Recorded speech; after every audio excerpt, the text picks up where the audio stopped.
everyone, welcome back to my channel. Today I am diving into the new foundation from Goss. I've been wearing it for probably almost about 2 weeks now. I have a lot to say about it. So in the video, I'm going to be applying it on camera. I'm going to be doing a 6-hour daylight check-in. I will also do a 10 to 12 hour check-in so you guys can see how it wears throughout the day. We'll also be sharing swatches of shades 4, 5, and 6, and also comparing them to other foundation shades that I have in my collection. Before we jump into the information about this new foundation, up here on the screen is an image of my preferences, my age, my skin type, my skin concerns, what I like and what I don't like in foundations. I feel like it's important for the audience to know what the person behind the camera likes and dislikes, especially when it comes to complexion products, because they are so subjective. We all need something different from our foundation and our complexion products. So this information will also be linked in the description box down below, along with popular foundations out on the market and what shades I wear in those foundations, so you can kind of use it as a guide. So this is called the Luxury Cream Foundation. It retails for $38. You get 1 ounce worth of product, and this has a 24-month shelf life, which I really liked that it lasted for 2 years. Sometimes they're a year and a half, but this one is a good 2 years. Now this foundation only comes in 12 shades. If you got a chance to watch Wayne's launch video, which I will link it in the description box down below, he discusses the reason why he started with 12 shades, because he's a self-funded brand and he will launch more shades in the future, but in the beginning he could only launch 12 shades. Now I will be completely honest with you, that's been my biggest struggle with the foundation, is the shades, which is the reason why I have 3 shades. The description on this foundation, it is described as a full coverage foundation with a satin finish in a cream formula. It's a classic cream formula that glides smoothly, minimizing the look of pores, fine lines, and skin texture for a poreless finish.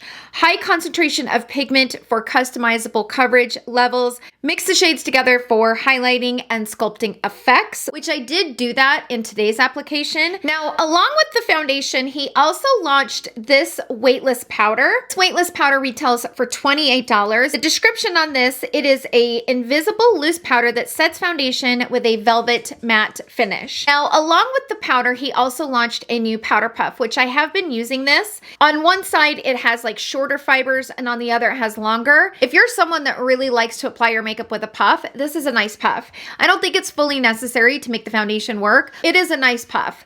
Now, let me talk a little bit about the powder. I don't use the powder in this video. So I've used this powder and it's extremely finely milled. It's very, very finely milled. And for me, it's too finely milled. It reminds me of the By Terry Hyaluronic Hydra powder. If you guys have ever used that powder, you will know what I'm talking about. Or even like the Derma Blend.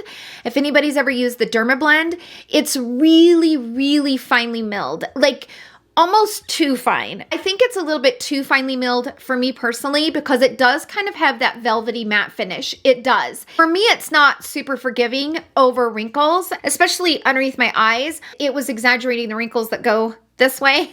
I mean, I already got wrinkles that you can see that go this way, but it was like all of the ones that go this way were kind of coming out to play, but I can't use it because of the texture of it. It's like nails on a chalkboard for me. We all have our phobias. Like we all have those different quirky things about us, that things that like make us nuts. This type of powder makes me like, ugh, I can't do this kind of powder, and I can't do cotton balls. Cotton will send me into a complete like hysteria. Like I can't touch cotton. I've been that way since I was a kid. Like anytime I'd open up like a vitamin bottle and you got all the cotton in there, I can't do it. This powder is the exact same way. There's something about it being so finely milled and the texture of it, I cannot stand it. It drives me insane. So the powder's just not for me. It's not the right texture. I can't stand that texture, and I just didn't really like it. If you like the Derma Blend, if you like the By Terry Hyaluronic Hydra powder, you'll probably really like that powder. For me, those never looked good on me, and that one doesn't really look good on me. So pretty much today, it's going to be all about the foundation. Without further ado, let's go ahead and jump into the application, and I'm gonna apply the foundation on camera. We're gonna do some check-ins. I'm gonna do a 6-hour daylight check-in. Then we will get into the swatches, and I will share the swatches of these 3 shades next to other foundation shades that I have in my collection. Then we will get into my final thoughts. So I will see you guys then.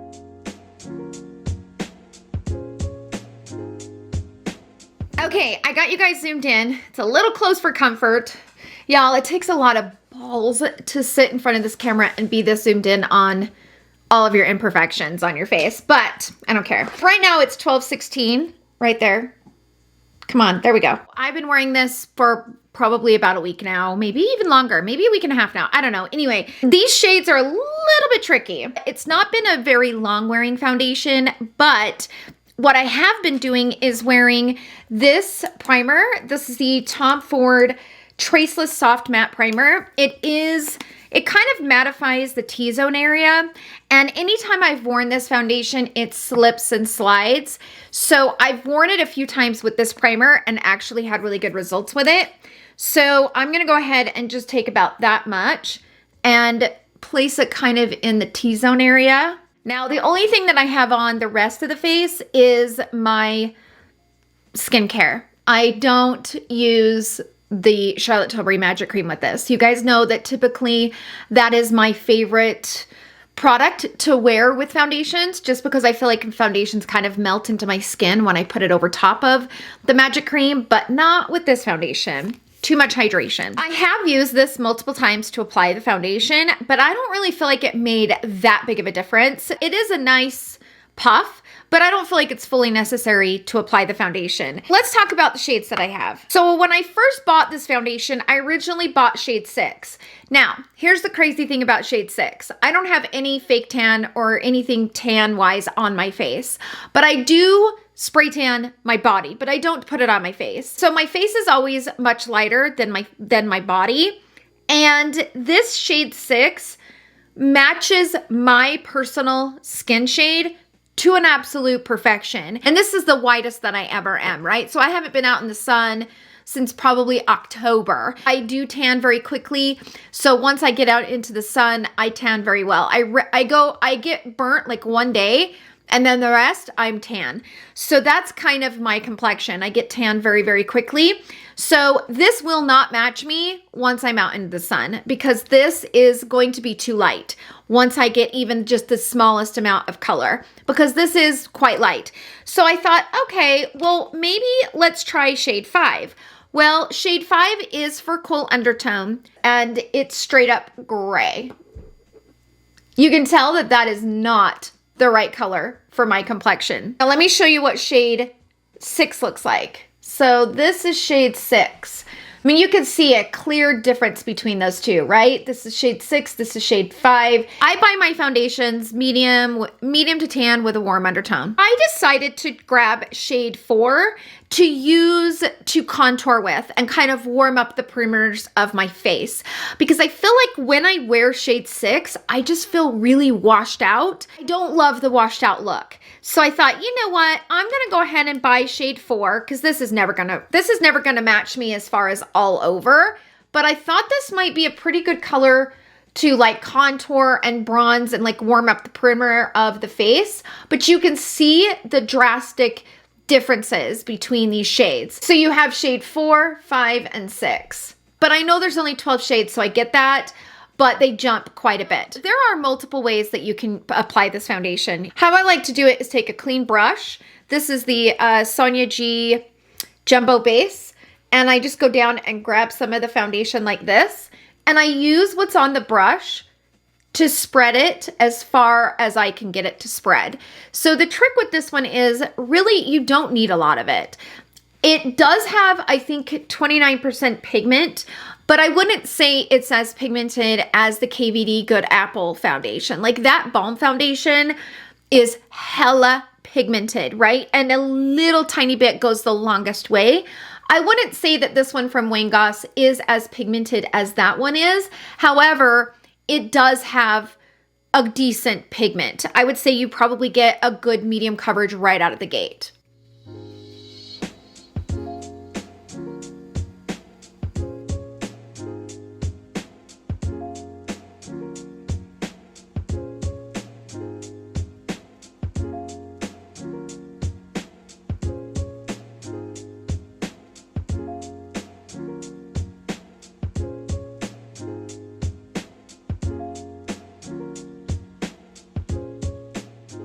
So now what I'm going to do is I'm going to take my sponge and I'm just going to push this into my skin now with the sponge. The only thing with this foundation, using a brush, it does show brush marks. So I always like to use the sponge to kind of push it into the skin. Now I'm going to go in to this little puff. So you have like the really kind of velvet side, and then you have one that's a little bit shorter fibers. So I'm going to use the shorter side and I'm going to dip into the foundation.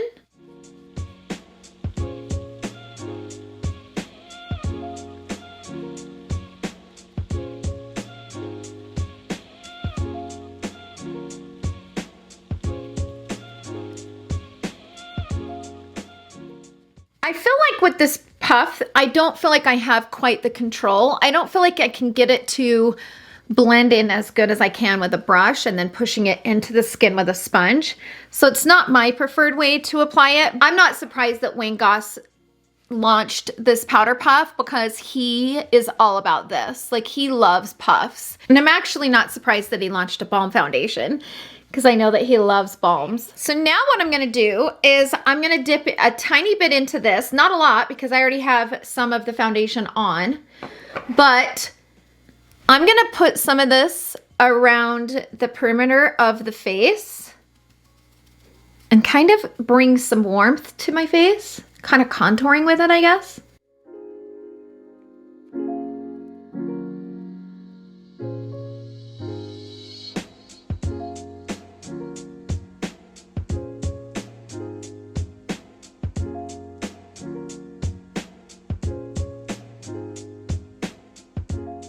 I think I'm gonna leave it here. I think this looks kind of natural, kind of gave some structure to the face.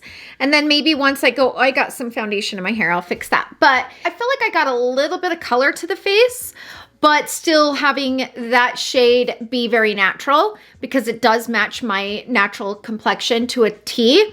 So right now it is 12:32. So the next time you guys see me, I will take you guys outside, zoom you in real close. It will be like a 6-hour daylight check-in. And then of course I will come back, and after wearing it for pretty much the entire day, and I will share my full thoughts. So I will see you guys all in my next check-ins. Okay, so I am back for my midday check-in. It is currently almost 6 o'clock at night, so I've had it on for, what, about 6 hours now? Yeah, this is about 6-hour mark. So as you can see, I'm starting to get kind of shiny. I did powder this with my Hourglass Translucent Setting Powder and also used a little bit of Charlotte Tilbury powder. This is a foundation that I have to powder. If I don't powder, it will completely like lift away within a few hours. So let's zoom in on this area right here. You can see it doesn't look too bad on the chin, on the texture, kind of the orange peel area. I'm sitting out front and everybody's coming home from work, so it might be loud, I apologize. But this is how it's looking. It's starting to kind of pull away right here around my nose, and I've lost some of it right here. The center of the forehead is looking okay. And kind of using the darker shade to kind of contour around. It doesn't look too bad.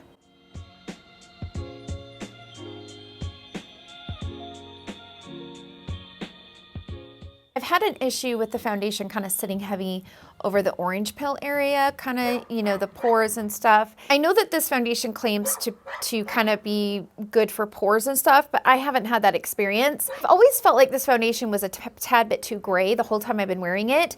And when I swatched this foundation next to other foundations, that's when I could really see that this has a gray tone to it. So if you have a lot of yellow or warm undertones, like if you're more warm than I am, you're not gonna love this shade because it has a little bit of that gray base to it. The shades are a little bit off. I kind of felt the shades were off on the contour palettes, but there's my dog. Say hi to Rowdy. He wants to come out here, but I got to make sure that he stays here and right around me, and you know, so this right here is my Shih Tzu. She is 12 now. 12 years old. This is Rowdy. He's 2. Like, my Shih Tzu is amazing. You know how little dogs are. But this little Rowdy right here is like the love of my life. I cry talking about him. He makes me just tear up. Anyway, yeah, I'm actually going to tear up talking about him. Anyway, okay, lots to say about this foundation. We're going to go ahead and jump into the swatches, and I am going to swatch this foundation next to a bunch of other foundations that I have. I will also share no flash and with a flash. I feel like it's really important to be able to see the shades and the undertones of the shades underneath the flash. So I share with a flash and without a flash, and then I will come back later on this evening and I will get into my final thoughts. So I will see you guys then.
Last night, while I was filming my final thoughts, my microphone was kind of skipping in and out, and I didn't know it until I was getting ready to edit the video. There were some things that I said in the beginning of my final thoughts that I wanted to briefly mention here because it is an important part of the conversation.